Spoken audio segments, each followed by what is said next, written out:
Your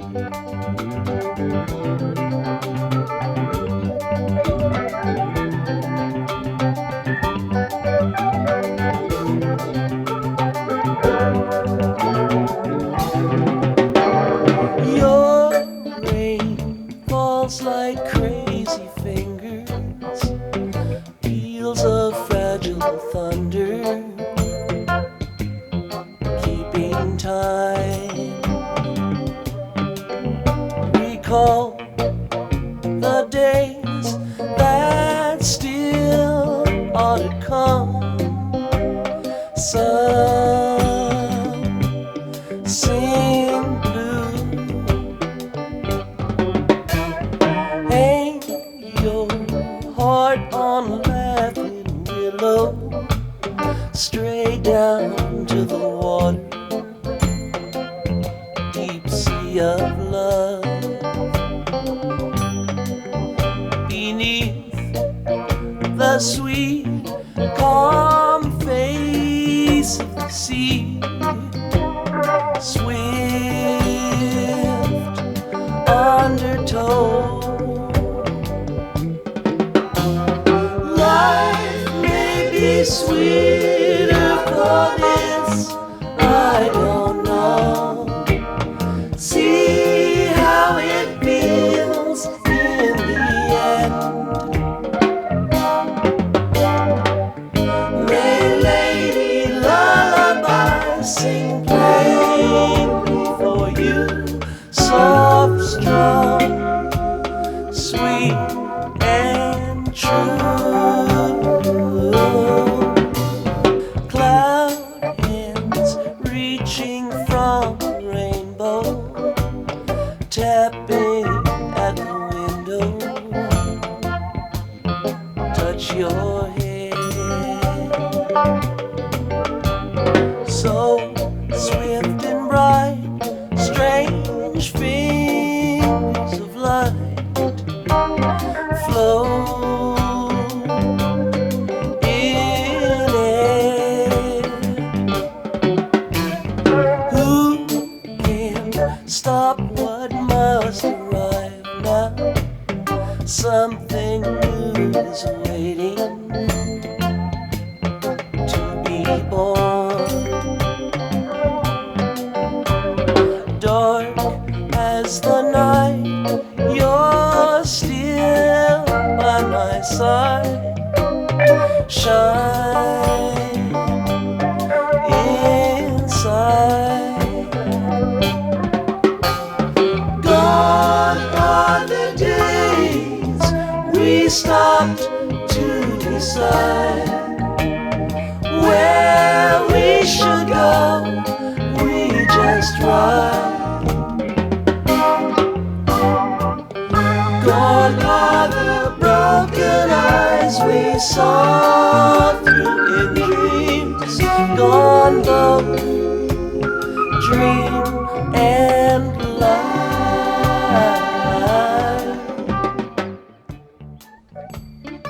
Chapter 11. A Vision for You. For most normal folks, drinking means conviviality, companionship, and colorful imagination. It means release from care, boredom, and worry. It is joyous intimacy with friends and a feeling that life is good. But not so with us. In those last days of heavy drinking, the old pleasures were gone. They were but memories. Never could we recapture the great moments of the past. There was an insistent yearning to enjoy life as we once did, and a heartbreaking obsession that some new miracle of control would enable us to do it. There was always one more attempt and one more failure. The less people tolerated us, the more we withdrew from society, from life itself. As we became subjects of King Alcohol, shivering denizens of his mad realm, the chilling vapor that is loneliness settled down. It thickened, ever becoming blacker. Some of us sought out sordid places, hoping to find understanding, companionship, and approval. Momentarily we did. Then would come oblivion and the awful awakening to face the hideous four horsemen: terror, bewilderment, frustration, despair. Unhappy drinkers who read this page will understand. Now and then, a serious drinker, being dry at the moment, says, I don't miss it at all. Feel better, work better, having a better time. As ex-problem drinkers, we smile at such a sally. We know our friend is like a boy whistling in the dark to keep up his spirits. He fools himself. Inwardly, he would give anything to take half a dozen drinks and get away with them. He will presently try the old game again, for he isn't happy about his sobriety. He cannot picture life without alcohol. Someday he will be unable to imagine life either with alcohol or without it. Then he will know loneliness such as few do. He will be at the jumping-off place. He will wish for the end. We have shown how we got out from under. You say, yes, I'm willing, but am I to be consigned to a life where I shall be stupid, boring, and glum, like some righteous people I see? I know I must get along without liquor, but how can I? Have you a sufficient substitute? Yes, there is a substitute, and it is vastly more than that.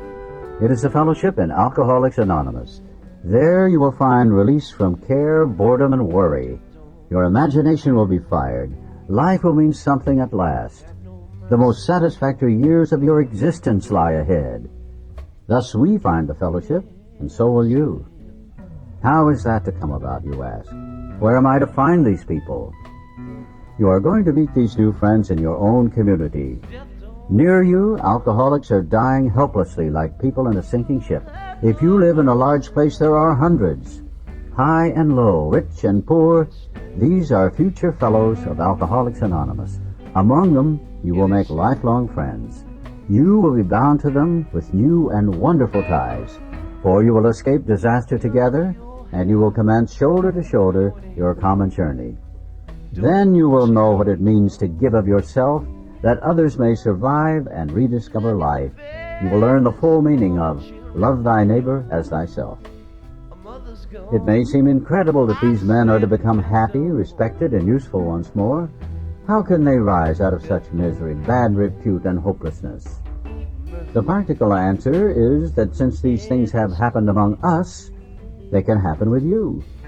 Should you wish them above all else, and be willing to make use of our experience, we are sure they will come. The age of miracles is still with us. Our own recovery proves that. Our hope is that when this tip of a book is launched on the world tide of alcoholism, defeated drinkers will seize upon it to follow its suggestions. Many, we are sure, will rise to their feet and march on. They will approach still other sick ones, and fellowships of Alcoholics Anonymous may spring up in each city and hamlet, havens for those who must find a way out. In the chapter, Working with Others, you gathered an idea of how we approach and aid others to health. Suppose now that through you, several families have adopted this way of life. You will want to know more of how to proceed from that point. Perhaps the best way of treating you to a glimpse of your future will be to describe the growth of the fellowship among us. Here is a brief account. Years ago, in 1935, one of our number made a journey to a certain western city. From a business standpoint, his trip came off badly. Had he been successful in his enterprise, he would have been set on his feet financially, which at the time seemed vitally important. But his venture wound up in a lawsuit and bogged down completely. The proceeding was shot through with much hard feeling and controversy. Bitterly discouraged, he found himself in a strange place, discredited and almost broke. Still physically weak and sober but a few months, he saw that his predicament was dangerous. He wanted so much to talk with someone, but whom? One dismal afternoon, he paced a hotel lobby, wondering how his bill was to be paid. At one end of the room stood a glass-covered directory of local churches. Down the lobby, a door opened into an attractive bar. He could see the gay crowd inside. In there, he would find companionship and release. Unless he took some drinks, he might not have the courage to scrape an acquaintance and would have a lonely weekend. Of course, he couldn't drink, but why not sit hopefully at a table? a bottle of ginger ale before him. After all, had he not been sober 6 months now? Perhaps he could handle, say, 3 drinks, no more. Fear gripped him. He was on thin ice. Again, it was the old insidious insanity, that first drink. With a shiver, he turned away and walked down the lobby to the church directory. Music and gay chatter still floated to him from the bar. But what about his responsibilities, his family, and the men who would die because they would not know how to get well? Ah, yes, those other alcoholics. There must be many such in this town. He would phone a clergyman. His sanity returned, and he thanked God. Selecting a church at random from the directory, he stepped into a booth and lifted the receiver. His call to the clergyman led him presently to a certain resident of the town, who, though formerly able and respected, was then nearing the nadir of alcoholic despair. It was the usual situation: home in jeopardy, wife ill, children distracted, bills in arrears, and standing damaged. He had a desperate desire to stop, but saw no way out, for he had earnestly tried many avenues of escape. Painfully aware of being somehow abnormal, the man did not fully realize what it meant to be an alcoholic. A footnote here informs that this refers to Bill's first visit with Dr. Bob. These men later became co-founders of AA. Bill's story opens the text of this book. Dr. Bob's heads the story section. When our friend related his experience, the man agreed that no amount of willpower he might muster could stop his drinking for long. A spiritual experience, he conceded, was absolutely necessary, but the price seemed high upon the basis suggested. He told how he lived in constant worry about those who might find out about his alcoholism. He had, of course, the familiar alcoholic obsession that few knew of his drinking. Why, he argued, should he lose the remainder of his business, only to bring still more suffering to his family by foolishly admitting his plight to people from whom he made his livelihood? He would do anything, he said, but that. Being intrigued, however, he invited our friend to his home. Some time later, and just as he thought he was getting control of his liquor situation, he went on a roaring bender. For him, this was the spree that ended all sprees. He saw that he would have to face his problems squarely, that God might give him mastery. One morning he took the bull by the horns and set out to tell those he feared what his trouble had been. He found himself surprisingly well received, and learned that many knew of his drinking. Stepping into his car, he made the rounds of people he had hurt. He trembled as he went about, for this might mean ruin, particularly to a person in his line of business. At midnight, he came home exhausted, but very happy. He has not had a drink since. As we shall see, he now means a great deal to his community, and the major liabilities of 30 years of hard drinking have been repaired in 4. But life was not easy for the two friends. Plenty of difficulties presented themselves. Both saw they must keep spiritually active. One day, they called up the head nurse of a local hospital. They explained their need and inquired if she had a first-class alcoholic prospect. She replied, "Yes, we've got a corker. He's just beaten up a couple of nurses. Goes off his head completely when he's drinking. He's a grand chap when he's sober, though he's been in here 8 times in the last 6 months.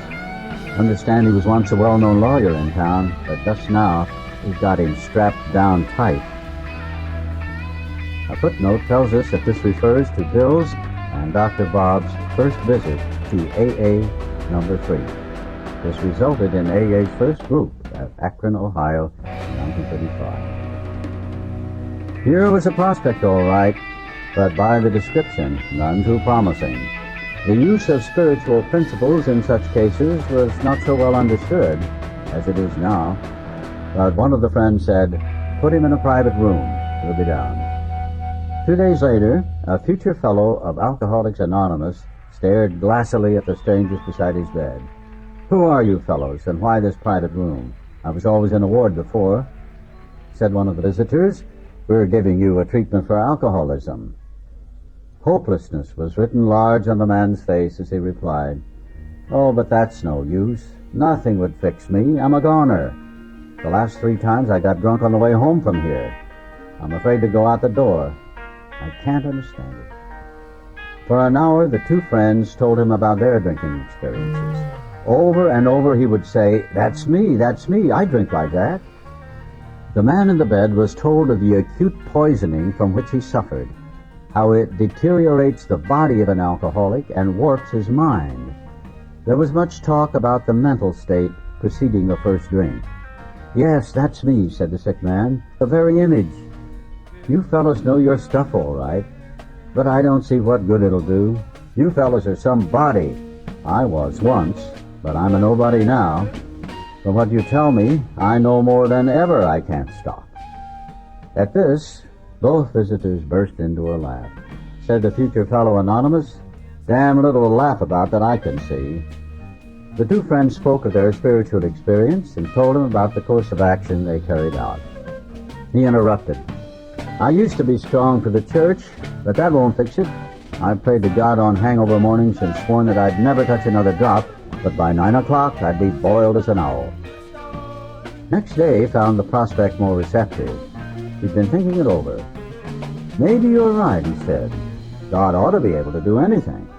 Then he added, he sure didn't do much for me when I was trying to fight this booze racket alone.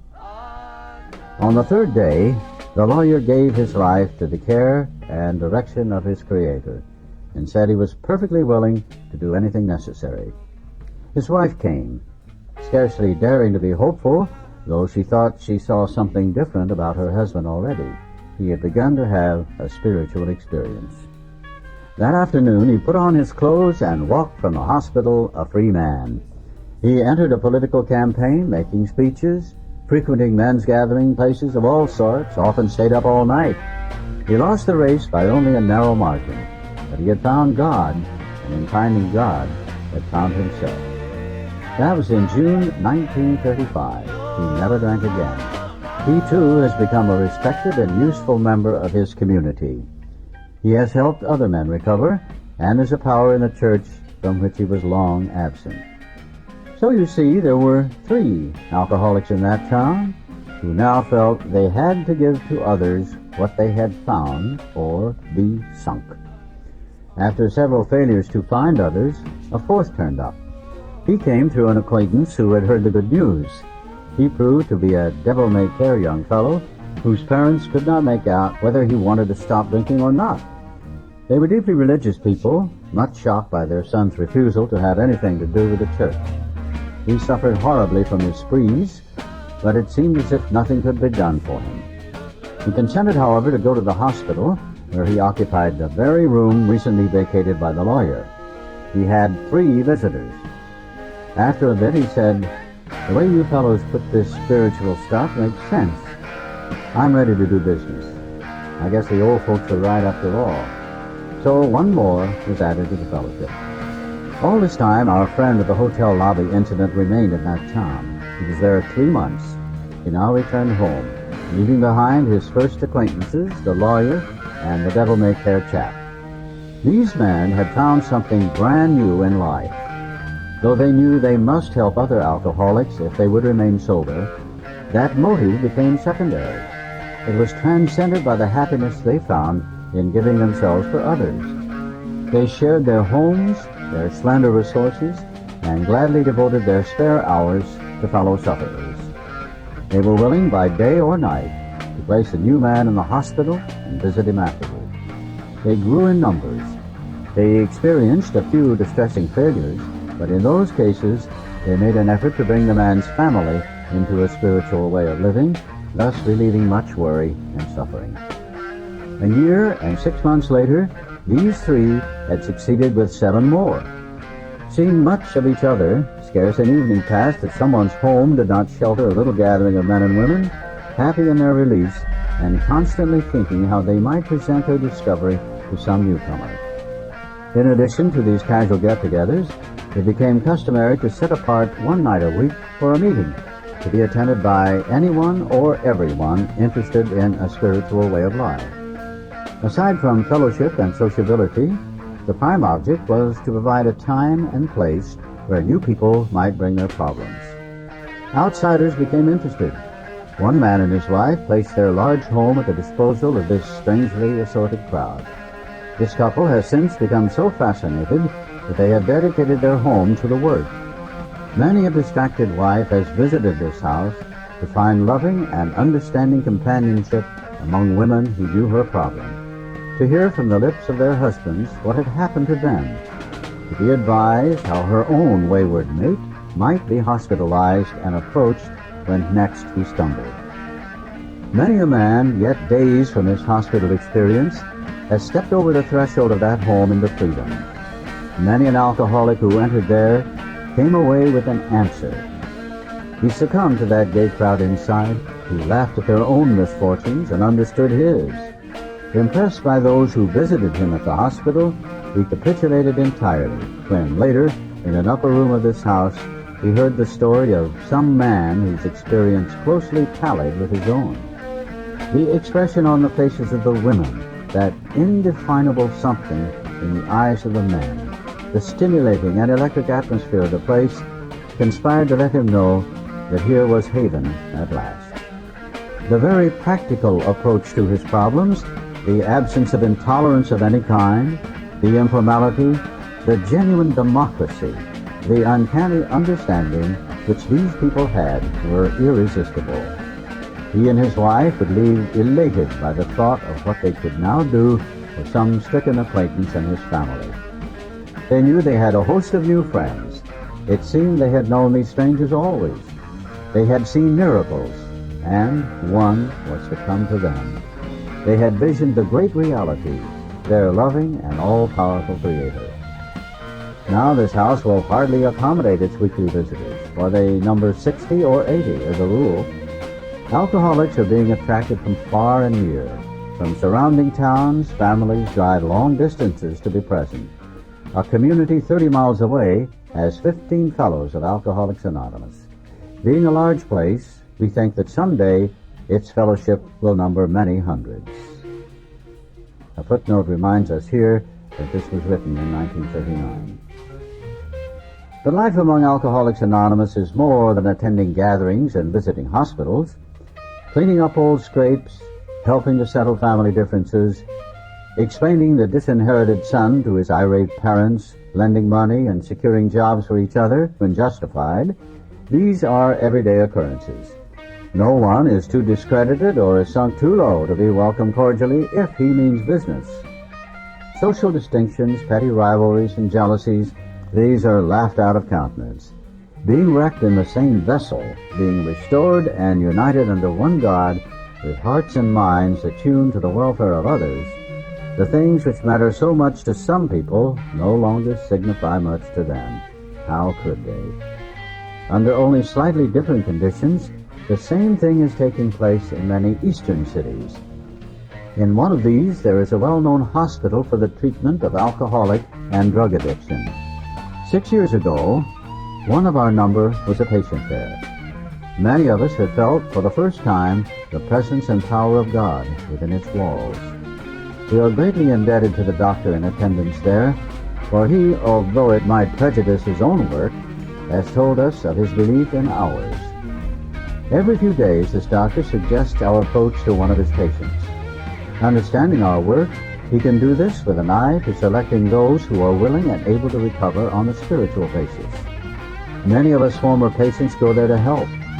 Then, in this eastern city, there are informal meetings such as we have described to you, where you may now see scores of members.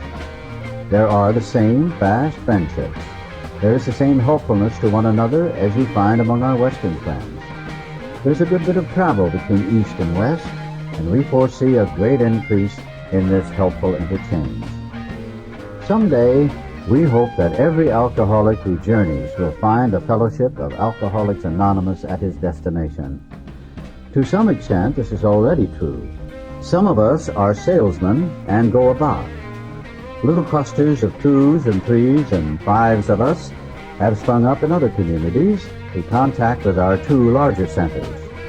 Those of us who travel drop in as often as we can. This practice enables us to lend a hand, at the same time avoiding certain alluring distractions of the road, about which any traveling man can inform you. A footnote here reminds us again that this was written in 1939. As of 1978, there are more than 30,000 groups in over 90 countries, with an estimated membership of over 1 million. Thus we grow, and so can you, though you be but one man with this book in your hand. We believe and hope it contains all you need to begin. We know what you're thinking. You're saying to yourself, I'm jittery and alone. I couldn't do that. But you can. You forget that you have just now tapped a source of power much greater than yourself. To duplicate with such backing what we have accomplished is only a matter of willingness, patience, and labor. We know of an AA member who was living in a large community. He had lived there but a few weeks when he found that the place probably contained more alcoholics per square mile than any city in the country. This was only a few days ago at this writing, 1939. The authorities were much concerned. He got in touch with a prominent psychiatrist who had undertaken certain responsibilities for the mental health of the community. The doctor proved to be able and exceedingly anxious to adopt any workable method of handling the situation. So he inquired, what did our friend have on the ball?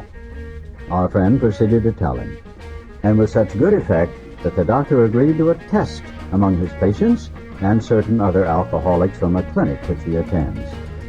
Arrangements were also made with the chief psychiatrist of a large public hospital to select still others from the stream of misery which flows through that institution. So, our fellow worker will soon have friends galore. Some of them may sink and perhaps never get up. But if our experience is a criterion, more than half of those approached will become fellows of Alcoholics Anonymous.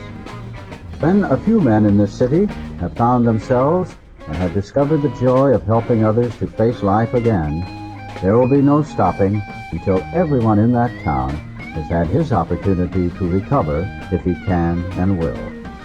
Still, you may say, but I will not have the benefit of contact with you who write this book. We cannot be sure. God will determine that. So you must remember that your real reliance is always upon Him. He will show you how to create the fellowship you crave. A footnote here, Alcoholics Anonymous will be glad to hear from you. Address P.O. Box 459, Grand Central Station, New York, New York, 10017. Our book is meant to be suggestive only. We realize we know only a little.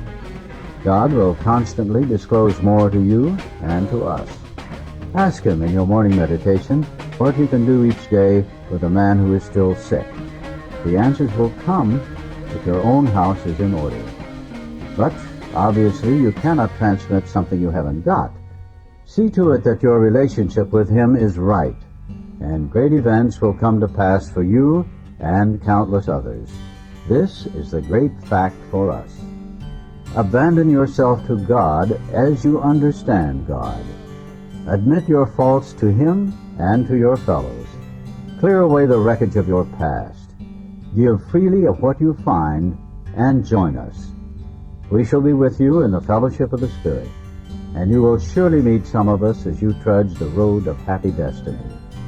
May God bless you and keep you until then.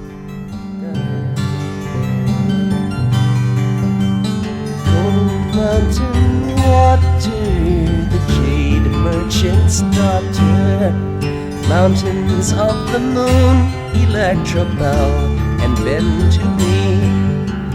I hold the carrion crow, Faldy-Raldy Riddle.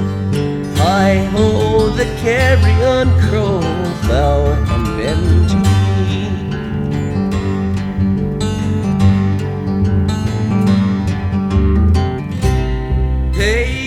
Hey, Tom Banjo. Hey, Laurel. More than laurel you may sow.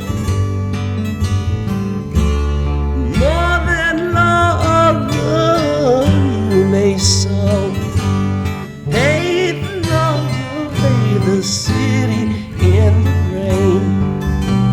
Hey, hey, hey, the wild weed waving in the wind.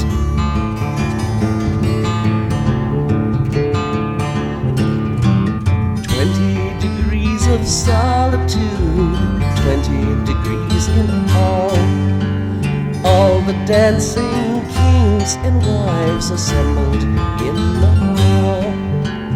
Lost is the long and loneliest time, very simple flying all along the mountains of the moon.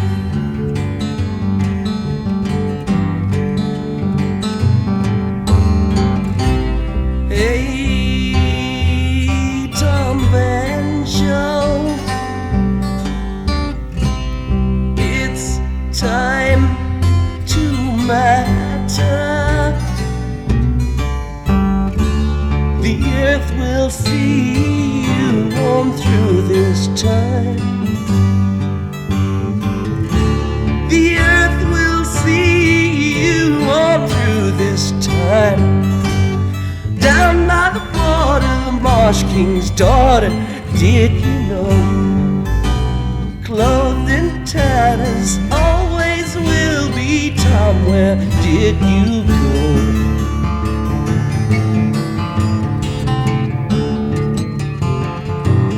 Mountains of the moon, Electro mountains of the moon, all along the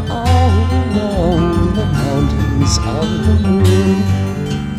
I hold the carrion crow, Raldy-Riddle.